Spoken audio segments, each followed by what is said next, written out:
আসসালামু আলাইকুম। আমার ভিডিওগুলো দেখতে থাকুন, দেখতে দেখতে ভালো লাগে, ভালোবাসা হয়ে যাবে ইনশাল্লাহ। প্রিয় দর্শক, ঈদ মুবারক, ঈদ মুবারক, ঈদ মুবারক।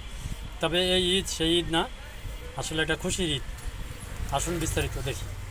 সকালে একটা নিউজ দিয়েছিলাম, অনেকে দেখছেন।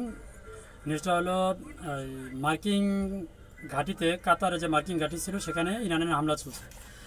ফের হামলা চলছে ইরাকে যে মার্কিং ঘাঁটি আছে সেখানে হামলা চলছে। তবে এই হামলাটির ক্ষয়ক্ষতির পরিমাণ তেমন একটা স্পষ্ট না, এখন থেকে জানা যায়নি। ইনশাল্লাহ যখন জানা যাবে সামনে আপডেট দিয়ে দিব। তো এই মার্কিং ঘাঁটিতে, ইরাকের মার্কিং ঘাঁটিতে যে সুস্পষ্টভাবে মার্কিং ঘাঁটিতে হামলা চলছে, খবরটি জানিয়েছে ইরাকের গণমাধ্যম। তো ইরানের পররাষ্ট্রমন্ত্রী আব্বাস আরাগসি তিনি আগে সতর্ক করেছিলেন যুক্তরাষ্ট্রকে, যে মার্কিন যুক্তরাষ্ট্র ডোনাল্ড ট্রাম্প যদি সরাসরি ইরানে হামলা চালায় তাহলে সেই পরিণতি খুব ভয়াবহ হবে, ভালো হবে না। এবং মধ্যপ্রাচ্যে যে আমেরিকান ঘাঁটিগুলো আছে, আপনারা জানেন প্রায় 40,000 সেনা আছে আমেরিকান। এই মধ্যপ্রাচ্যে যে সমস্ত দেশে মার্কিন ঘাঁটিগুলো আছে সেই সব ঘাঁটি মিলিয়ে 40,000 সেনা কর্মকর্তা আছে।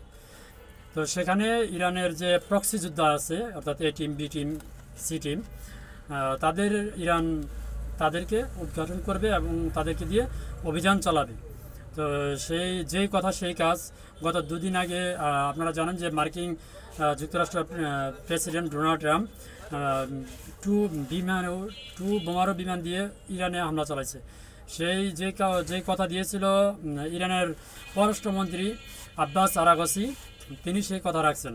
আইআরজিসির মাধ্যমে এই অভিযান চালানো হয়। গতকালকে কাতারের যে কাতার দোহার থেকে অল্প একটু দূরে যে মার্কিন ঘাঁটি ছিল সেটা উড়ে দেওয়া হয়েছে। এবং রাতে আজকে গতকালকে আর কি মঙ্গলবার ভোরবেলায় ইরাকে যে মার্কিন সেনা ঘাঁটি আছে সেটাকে উড়ে দেওয়া হয়েছে। তবে এখানে ক্ষয়ক্ষতির পরিমাণ খুবই কম হয়েছে এবং পুরা ক্ষয়ক্ষতির পরিমাণ এখন পর্যন্ত জানা যায়নি। যখন জানা যাবে গণমাধ্যমে আসবে ইনশাআল্লাহ আমি নতুন করে আপডেট দিয়ে দেবো। আর সেক্ষেত্রে ইরানের জন্য এই হামলার জন্য খুবই মূল্য চুকাতে হবে। তবে ইনশাল্লাহ আমরা দোয়া করি, ইরান তুমি এগিয়ে যাও, মুসলিম জাতি ইনশাল্লাহ দোয়া করব সবাই ইরানের জন্য, ইরান যেন সফল হতে পারে। ভিডিওটা ভালো লাগলে অবশ্যই লাইক কমেন্ট করবেন এবং যদি পারেন তাহলে শেয়ার করবেন। ধন্যবাদ সবাইকে। আসসালামু আলাইকুম।